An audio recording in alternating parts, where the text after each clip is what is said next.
So, but at the same time, nandun ako sa point na I wanna start sharing my views, my vision of where the country is going and ano yung pwede nating magawa and I don't subscribe to na kasi ganito ka lang, wala kang pwedeng gawin because mayroon, totoo lang.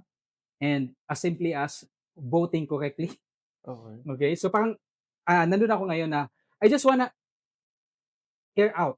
And this is the reason why I started this podcast because I felt like maybe I don't want also ranting lang about daming wala akong magawa doon eh. Susugurin ko ba yung nasunog na DPWH? Susugurin ko ba yun? Parang nung nakita ko sabi ko, "Do you really think we are stupid, no?" Na parang it's just so lantaran na yung mga nangyayari talaga na mga dokumento na related sa mga corruption biglang all of a sudden nasunog na lang.